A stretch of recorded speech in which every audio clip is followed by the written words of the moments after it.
try and be serious now. Serious. Serious, Bill. We're starting recording already. So welcome everyone. And what you're listening to right now is a conversation between myself and William Hard or Bill or Achala Vadra, was it? So who will yeah, for the time being. Upon a time in the West. So we're putting together a new workshop called Dynamic Mindfulness, and we were just meeting up to have a chat because that's kind of what we do. And but then we thought, you know what, it'd be really useful if people got more of a flavour about some of the things that we're actually discussing that are going to be going into this workshop and why we're even doing it. And you'll know that mindfulness and meditation are kind of flavors of the day right now. Everybody's trying to do it. Even the colouring book industry's got in on it, and it's very difficult to find anything to do with therapy, for instance, that doesn't have a mindfulness-based version of it, and CDs, and then music with mindfulness and whatever else. And so, first of all, I know that most of you will probably know me as a Monroe Institute trainer, and that I've been teaching workshops for the last 11 years in the UK. I teach them at the Monroe Institute in the US as well, or in Italy, and been to Morocco, Thailand, all these kind of places where I collaborate with people all over the place. And the reason Bill and I met really was through the National College of Hypnopsychotherapy, where we've never met in person. We've never met in person, and but it feels like, you know, we've known each other for millennia. And so, I mean, as far as I'm aware, he could be like 8'5" or something like that. I don't know. I think you've got legs, haven't you, Bill? I've got legs. They're not very long, but I have got some. So, and just so you know, then the reason, and so I use mostly, and you can tell by the headphones that I'm wearing, I mostly use audio guidance technology. So whether it's a binaural beat or a Monroe audio support, you know, with this 3D sound tech that we're using to move into altered states of consciousness. And as a hypnopsychotherapist, I work with conscious states. So working on problems in the waking state, and just talking through limiting beliefs and where people might be stuck and inflexible and so on, and helping them to resolve that. But sometimes there are certain barriers that can't be overcome consciously, so we delve into the unconscious and find out what's going on there, get some more information, just resolve things in the background. So working in the conscious and unconscious territories in unison really can be very, very useful. And that's how I work with my own meditation. So I meditate daily, and it's mostly waking meditations, you know, paying attention to where I am and noticing what's going on in my mind and in my body and so on. When I'm out in nature, paying more attention and that sort of thing. And then I'll also work by listening to to audio tracks with headphones on, and really sinking inwards and finding out what's going on at a deeper level of being, or a more expanded state of being in a lucid dream or an out-of-body experience and so on. So where does Bill come into this? Well, Bill's a really cool guy, as you'll soon find out. And you know, when I first met Bill, I felt like I was a Padawan meeting the Jedi, you know, because Bill really, he won't admit this. He won't admit this, but he has a little bit of a cult following in the college. Because we got to Bill and he's like, tell us things from the mountain, right? And he's just not like that at all. Because he really, you know, in my opinion, he really embodies the values and the attitude of mindfulness and what meditation actually cultivates. And so what we're working on with dynamic mindfulness is born from that, and also this kind of new school of a natural way meditation that we're going to talk about in a moment. So Bill, before I hand over to you, first of all, you know, there's certain questions that come up. I mean, so if you can just introduce yourself a little bit in terms of why we should bother listening to you about meditation, and what do you know, Bill, about meditation, and that, you know, often in our society and where we are right now, we've got apps things like Calm and Headspace and various. I mean, there's tons of meditation apps appearing all the time, and Apple products, for instance, and all these Google products that are keeping track of your mindfulness minutes and sending you notifications that you need to be paying attention to. You haven't done your 30 minutes today, and so on. But people still approach meditation with an attitude of, I can't do it. It's difficult in some way. My mind's all over the place and scattered, and I can't get it to stay still. I can't stop the monkey mind. It's just going off on one. I can hold a particular peaceful state while I'm meditating, but it doesn't last. I'm not disciplined enough to just sit there in meditation with headphones on or not and do the practice. I can do it for 5 minutes, but I can't do it for 10 minutes or longer. Maybe there's certain things in my daily life that mean that I can't meditate every day. I can't squeeze it in between feeding the kids and all that kind of stuff, or taking the dog for a walk. And I'm not a spiritual person, so why should I even bother with this stuff? I need results. I need practical stuff. So I want to go down more of the law of attraction route and manifest a bunch of really cool stuff. So, so yeah, what do you have to say about any of that, Bill? Um, well, I spent decades thinking I wasn't very good at meditation. Okay. I wasn't a natural meditator. That's what I'd say to people. But what I was doing there was ignoring my early experience, which was just from books when I was about 13, and got into some really profoundly peaceful states. What were you reading, Bill? I was reading A Journey into the first book I read, serious book. I'm not counting Lobsam Rampa or that kind of stuff. But the first serious book I read was A Journey into Burmese Silence. Okay. I can't remember the name of the author off the top of my head. And that was as much a description of someone's stay in a Burmese a Burmese kind of a monastery. Mm-hmm. And although there wasn't a lot of meditation instruction in it, it captured the spirit of something. Okay. And I worked from that.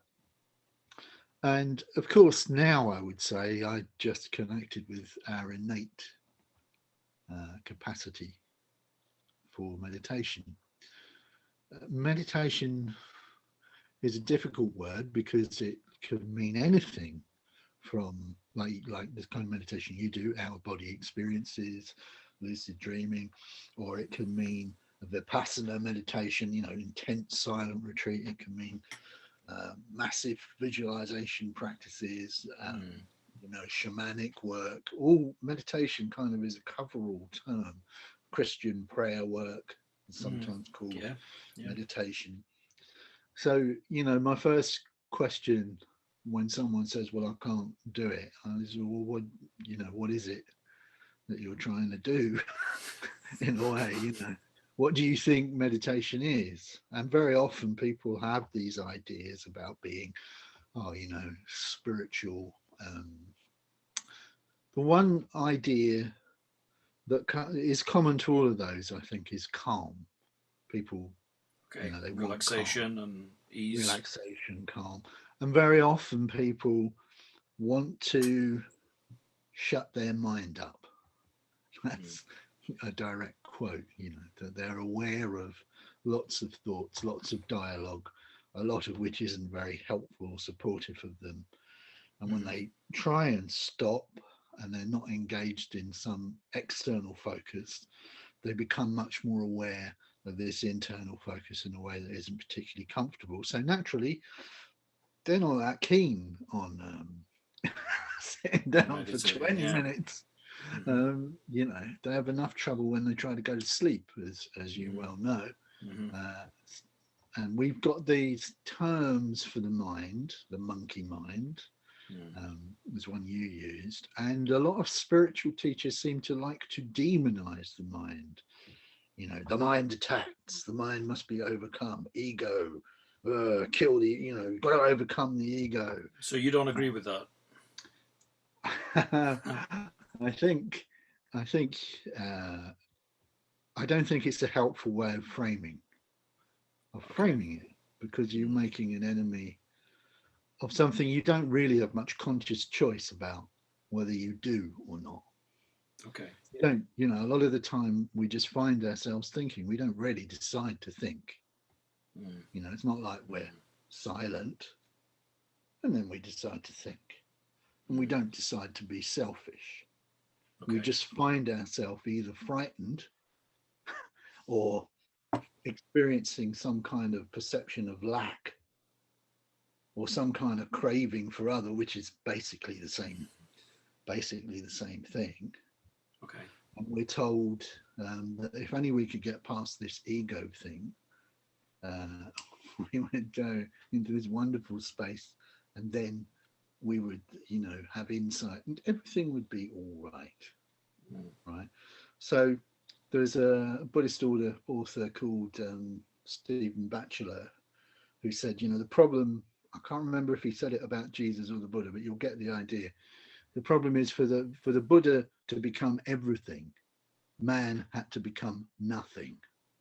Mm. The ordinary Mm. human experience becomes devalued. And so, what a lot of the impact on this, because when this stuff comes over from the East, even people who really take to it and have very nourishing experiences, it's coming into a psychological culture where they've been told um, that there are notions of original sin. Mm. You get Freud saying, "Oh, the contents of your unconscious, they're not very pleasant, not Mm. very pleasant at all." And then you get, even though he resiled from that position by the end of his life, Mm. most people don't know that. Mm. Most people don't know that.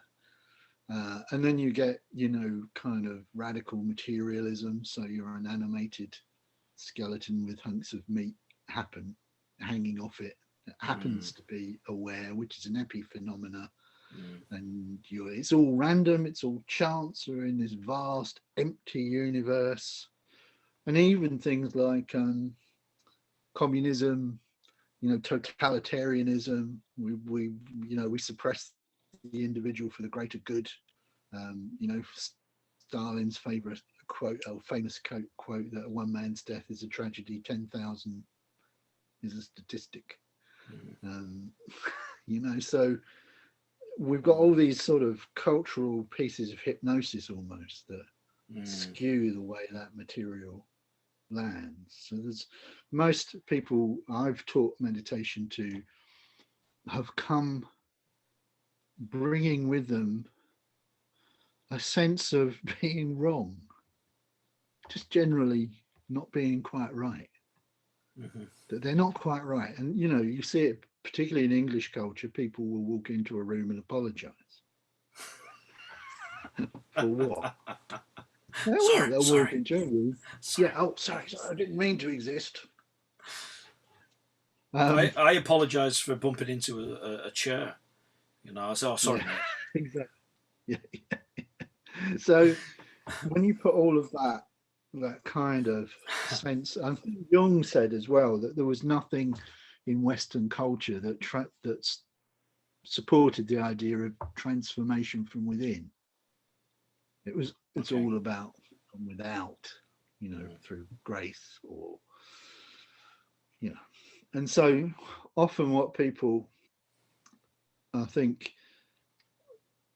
perceive, or even if it's not very conscious, is that if they become a meditator, they're you know they're committing to stillness and silence, and whilst that is very necessary and very nice, um, you can't live a life from just from there. And instinctively they kind of know that. They know that they are going to desire things, and and so that they bring this kind of tension to the practice. Whereas what I'm interested in is showing people that meditation can be enjoyable, um, natural. That they're not trying to produce some special state of consciousness that they don't already have. They're just reconnecting with the quality of awareness, which is in fact what they are. It's what they're made of. You know, it is awareness, and that should feel like drinking when you're thirsty. You know, it should feel like something that's nourishing and easy to do. Um, but if you've got all kinds of expectations that you should be in some kind of other state that's so much better than yours, the problem is you never really notice the value of your current experience. Mm. And you never really spend long enough with it in order to really experience anything fully and get the maximum appreciation. So for me, meditation's about just making sure we reconnect with a natural appreciative quality. And in the martial arts, they have a distinction between training and practice. And training is something you do in the dojo. And practice is what you do when you leave the dojo. Okay. And Yep. for me, formal meditation practice is training Mm. and being fully alive, fully awake, really appreciative and joyful. That's practice. And there's a dynamic relationship between the two. So what does yeah, that all makes sense, Bill. Thanks. The so what do you think of the current way that mindfulness is presented? I mean, how is what you're suggesting different? Well, I think sometimes the way mindfulness is presented, and of course, it's just an opinion, people can take a different view, but my experience is that it turns into a kind of self-policing, you know. Oh, I'm not aware. Oh, I should be aware. Come back, come back, come back.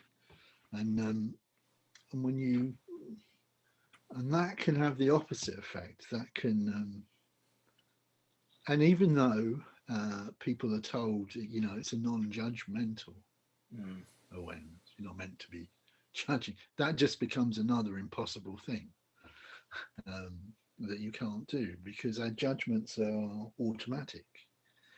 You know, they're not uh, you know, they reckon within meeting someone for the first time, within a 24th of a second, you've done a rough personality profile, how attracted you might be to that person, what their probable occupation is, and what their voice should sound like. So we make judgments at a processing speed that's way faster than our conscious awareness. Mm. So telling yourself to be non-judgmental rather than to you know, consider your judgments as what they are. They're just thoughts, they're just perceptions. Mm-hmm. Not take them so seriously, Mm. but being able to check them out um, is, you know, it really gets in the way. So mindfulness it becomes very goal driven. It becomes, you know, people, just as in therapy, people come with toxic goals, you know, Mm-hmm. that if when I lose this weight, then everything will be all right. When I'm mindful and I'm aware of my thinking, then everything will be all right. So a certain spontaneity can be lost. I once ran a workshop and I promised on the life of my loved ones that this is true. Somebody turned to me and said, you know, is there a technique, is there a system for ensuring spontaneity?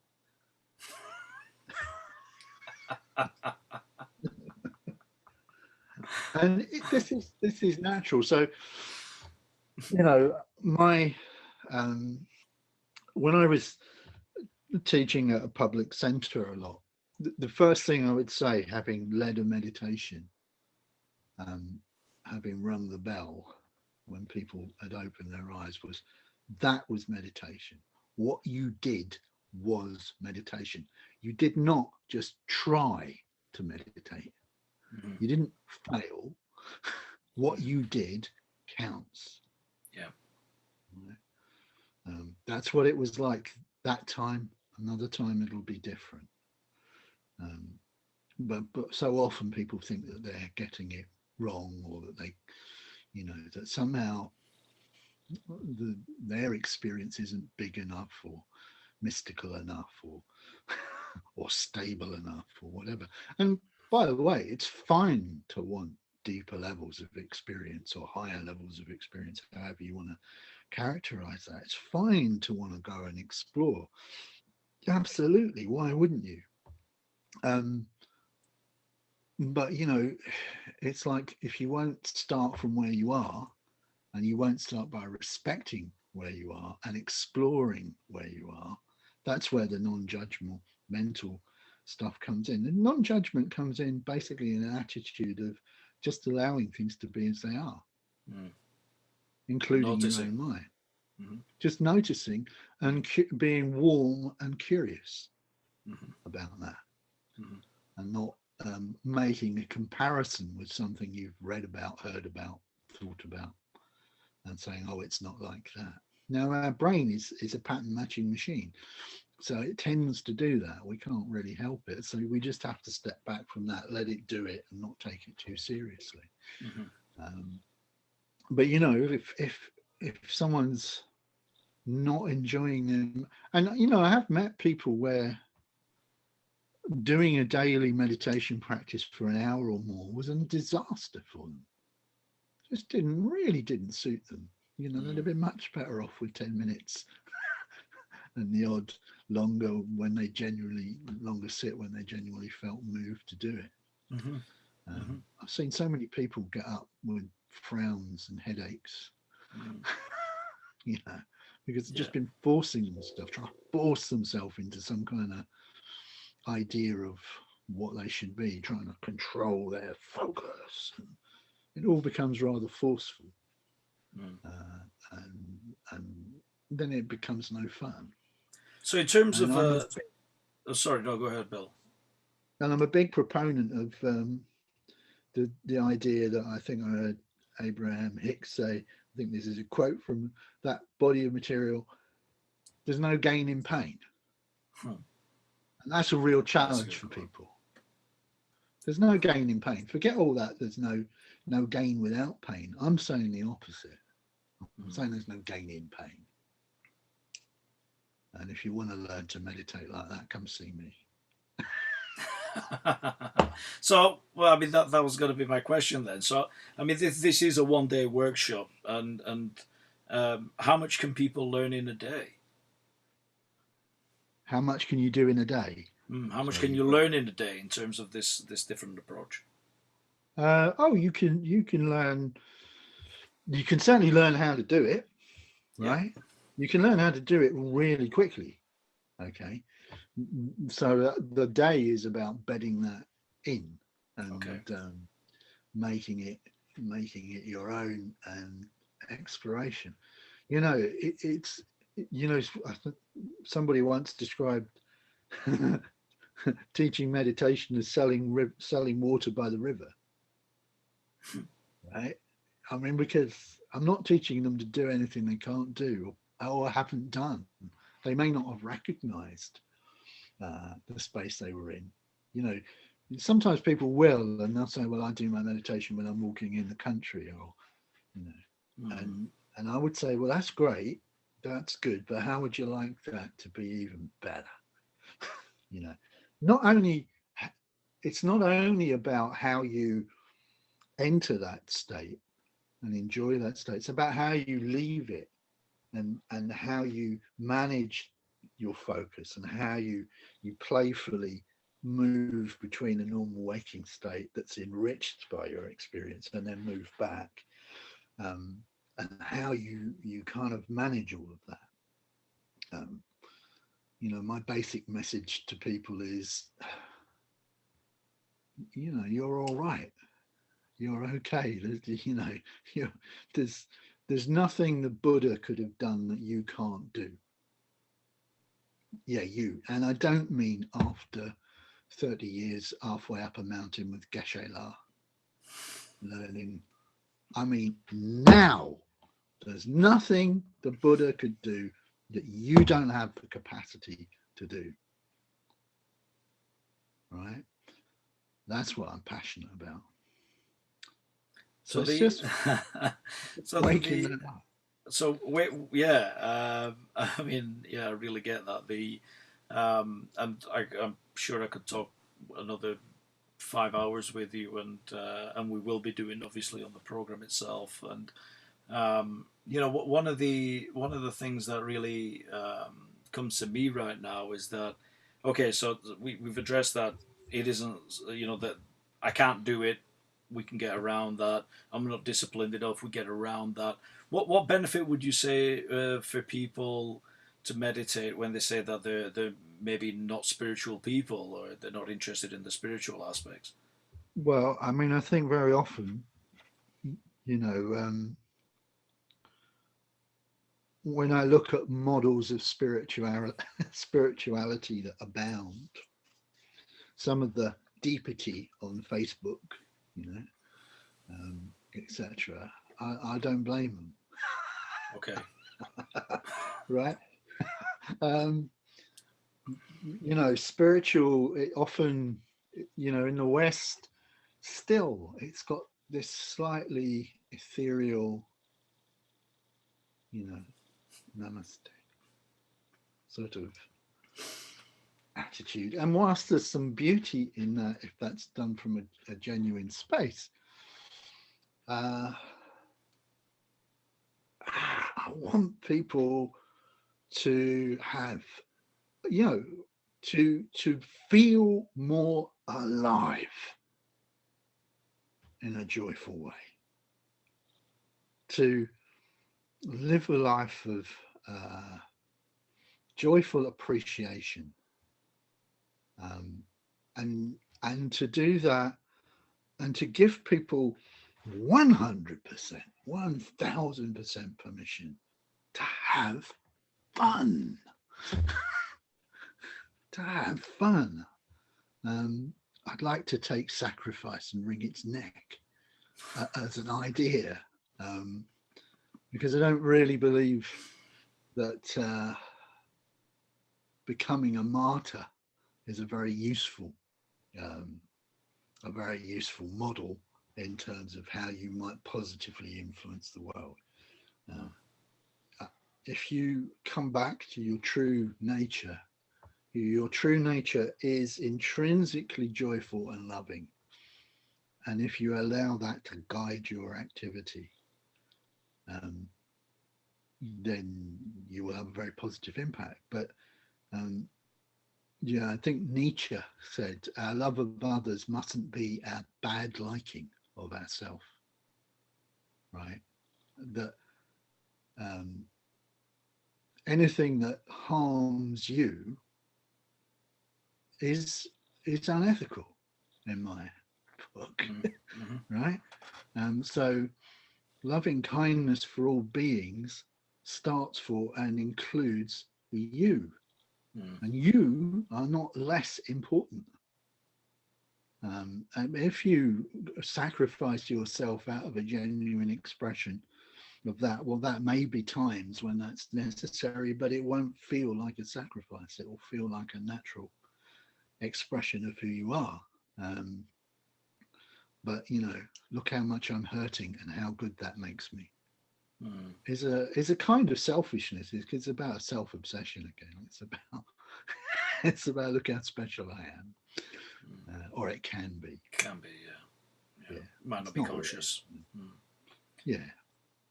So, Bill, just to kind of round this up, because I'm sure we can do another video if people are really interested, and we can engage with chats and so on, that maybe through the YouTube or Facebook posts and whatever can come out of this. Who knows where we're going to put this video? But just to give a little bit of an overview, because you mentioned that you've taught meditation before.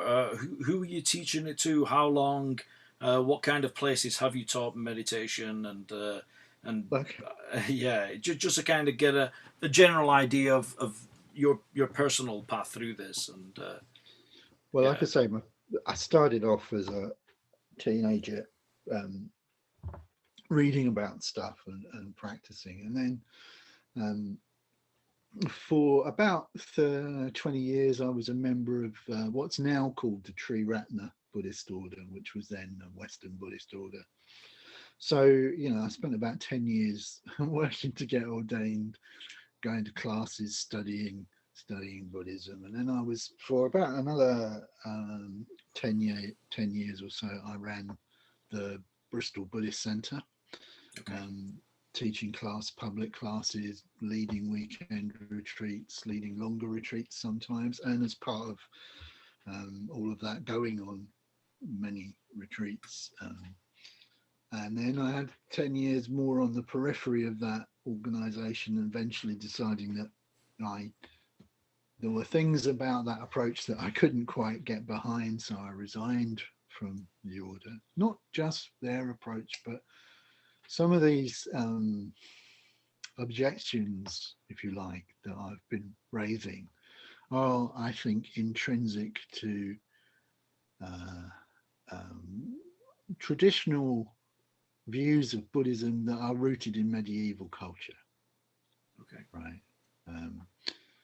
Now, Buddhist scholars might jump on me like a pack of hounds upon a fox, but that's where I stand. So, sometimes I was struck by how often we were talking about how happy people were and how a lot of the people you weren't very happy at all. And so, and when I discovered hypnosis, and I did my first kind of hypnotherapy training, that was also that increased that sense of that there are other ways of working with people. And hypnosis is an attentional discipline. Teaching people, it's very similar in many ways to it is, leading someone in a hypnotherapy session is, as far as I'm concerned, leading them in a meditation. It's just a co-creative meditation that's built on a connection that you establish between the two of you. Yeah, very much so. And for me, that's really important. And we don't live 2,500 years ago. We don't live in feudal Japan. And some of the teachings and some of the practices that grew up, whilst they, the core of those teachings are still of great value, have quite a lot to do, I believe, with the culture of that time and the kind of life circumstances that people felt them in now. So I've spoken with meditation teachers who don't like the idea of, using anything, like headphones, because, it should all just be. And it's Yeah, I like, met a few well, of those. yeah, I bet you have.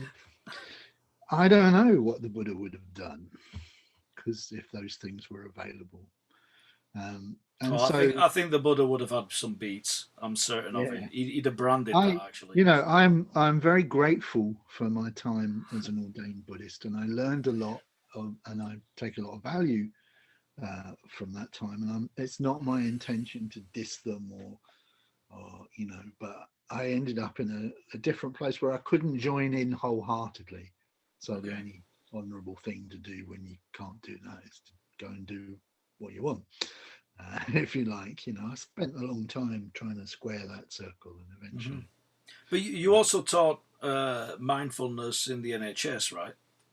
Yeah, because I was a trainer in the NHS. Oh, okay.